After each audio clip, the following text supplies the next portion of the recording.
Leaders bleed in plain sight. For me, here are some of my statements. You are not good enough. You have failed. You are a disappointment. You had a great opportunity and you blew it. And for me, the one that paralyzed me the most, I let go now. Who are the people that you are free to disappoint the most? You cannot base your value as a leader on the people that you are leading. You cannot place your value on the results that you are making. You have to place your value in the realization that God has called you to this. Once we help one person move in the direction of purpose, we have won.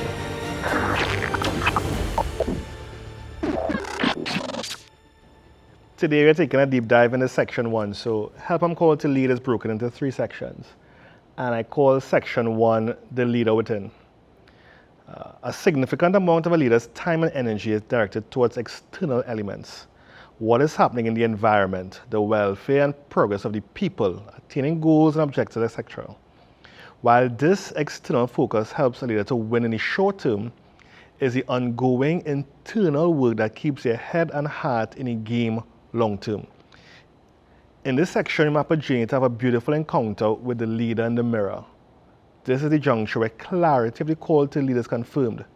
I have discovered that any foundation of a leader's why, other than their identity, is defenseless to the ever-changing tides of life. You know, John Maxwell said it this way. He says that success is an inside-out job. And a lot of leaders, they spend so much time because the weight and responsibility, there's a responsibility. You know, Shakespeare said that heavy is the head that wears the crown. And being in leadership and being around senior leaders in different industries, you see a burden that they carry that they don't have safe spaces to talk about it. I've seen, and me, myself included, you know, and in the book I've really leaned into my own vulnerability. Leaders bleed in plain sight. Leaders bleed in plain sight. And there isn't an emergency center for leaders. There isn't a safe space that they can go and get treatment because, as a matter of fact, because they lead, there are always persons around them waiting for the vulnerability to attack. Waiting for some perceived sign of weakness to overthrow the empire, because we always think of Game of Thrones. We have made leadership into a throne that persons are in pursuit of, as opposed to a kingdom that releases persons to grow into. Different conversation. We'll talk about it, I think, in chapter 4, chapter 5. So I tell persons that in chapter 1, I call chapter 1 the called in the cave. And person asks me, why did you start here? And I say, because that's where the call is clarified. The call to lead isn't clarified on the mountaintop. The call to clarify is in the darkest moments, where the pursuit isn't because of the applause, the pursuit isn't because of the accolades, the pursuit because there's something deep within that's pushing you forward. So I talk about the cave of Adullam. You know, David was the greatest king, but there's a chapter in his story that he's in a cave hiding. And many change agents are like David in a cave hiding and they don't even know it. So I say the cave of Adullam is a popular destination for agents of change who dare to swim against the current and redirect the history of a generation. It's a place you run to when escape has escaped from you. You go to Adullam when you feel the world is against you. Feelings of loneliness, betrayal, confusion, disappointment, fear, and emptiness overtakes and overwhelm you. Adullam is a place of hiding. You know, and for most leaders, you run here when your greatest fear is accomplished. And here the low-key part of it, right? A lot of leaders, there is an underlying fear that has the potential to paralyze you entirely. And that fear is you're not good enough. That fear is that there are 10 persons who are more equipped. There are 10 persons who are better than you, who can be sitting in your role, and it's almost like you're waiting for someone to pull the rug under you and reveal that. And that gives the strength to the imposter syndrome. So anytime those indicators show up of any type of inadequacy, inefficiency, and people come at you, once you take up leadership, prepare yourself for the battle of a lifetime. Sit in the back of the room. Don't do anything. Nobody has a word to say. But step out. Aim to make a difference. Aim to solve a problem, your name in the headlines. And if there is any type of inefficiency and insecurity in the background, there's a fear that those things will be seen. That's why they stay away. And that's why they run to the cave, right? But I see that in the cave, it brings you face to face with what I call I am encounters. You know, there's a perception that, and there's a philosophy, and I heard it years ago, you know, listen to sermons and think that God can't heal who you pretend to be. You know, when Jacob, he wrestled with God, and God asked him, he said, who are you? And Jacob, who spent his entire life carrying his big brother's identity, he finally says, I am Jacob. In your cave, you come face to face with, I am insecure. You come face to face with, I am afraid. You come face to face with, I don't think I can get it done. When all the things disappear. So I say cave experiences bring us face to face with our greatest fears. Like I read the book, right? In the cave, filters can't fix character flaws. Praises of men are insufficient in pacifying the pain of personal failures. In the cave, you cannot hide behind gifts, talent, and goal attainment. In the cave, you come face to face with a giant mirror. And that's important because you have to face it. If you don't face it now, you face it later on. I said in the cave, there are giants. There were major battles in my mind. To be honest, I would feel more like a beating than a battle. I will hear statements on repeat, and you have to know what are those statements. You have to call them out and document it. For me, here are some of my statements. You are not good enough. You have failed. You are a disappointment.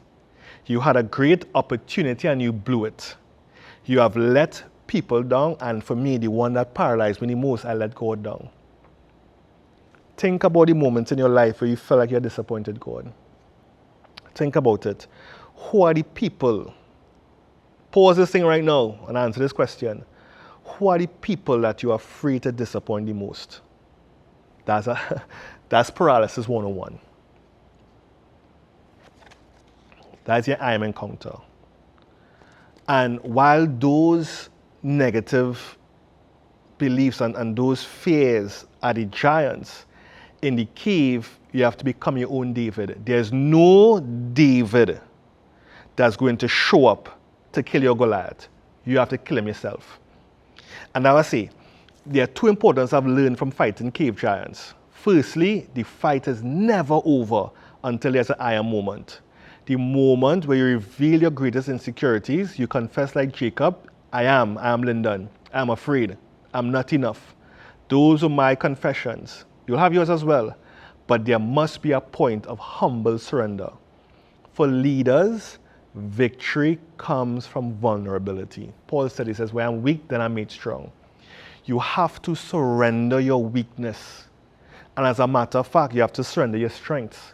And say, God, I will not go forward until you come into this space and help me out. And for me, it brought me to my surrender. And I say this, as a leader, your surest way to fail is self-sufficiency. We must never get so engrossed with our strength that we don't know when the Spirit of God is in us. I listened to a documentary, a podcast with Oprah and T.D. Jakes, and she was saying that she had her own pursuits and she was going at it, but she didn't realize when God had moved away from the thing. Samson didn't know when the Spirit of God had left him. And I said in this, discouragement is birthed from misdirected dependence. You must never get so caught up in yourself that you miss it. And in the cave, that's where you come face to face with, okay, I am not enough. But you replace that with, I'm called by God. You come face to face with, I am the solution that people are waiting on. That's where the shift happens. When David was in the cave, that's where his mighty men came and found him. In your darkest moment, your tribe is going to come looking for you. And if they come and they meet you in the cave, and you never come out of the cave, the entire movement is stuck in the cave. And I remember going through one of the darkest chapters of my life, and I met Colin Morgan, and he was knocking on my door. He said, Lyndon, you are a giant in a cave. When you're a giant in a cave, you rub people the wrong way. people try to talk you down all the time. You're trying to show up yourself. Look at he full of himself. He trying to do different things. Who he feel he is. He trying to build a platform. He trying to make himself into a star. No, I'm trying to make myself into a servant and I'm called to this. When you know that God is one who has called you, you don't depend on the validation of men. I write this in the book. Your source of validation is your greatest vulnerability. Where you go to for validation is your greatest weakness. If people are your greatest source of validation, it is fickle. They praise you one day, they kill you the next day. They said to Jesus, crucify him, the same guy who saved them three days ago. You cannot base your value as a leader on the people that you are leading. You cannot place your value on the results that you are making.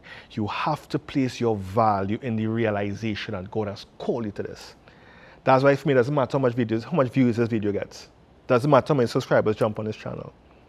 Once we help one person move in the direction of purpose, we have won. That's chapter 1, guys, the call in the cave. If you feel called in the cave, you need to break out. Can't break out alone. You have to have these encounters. And as we lean into, this is how we fix this thing going forward.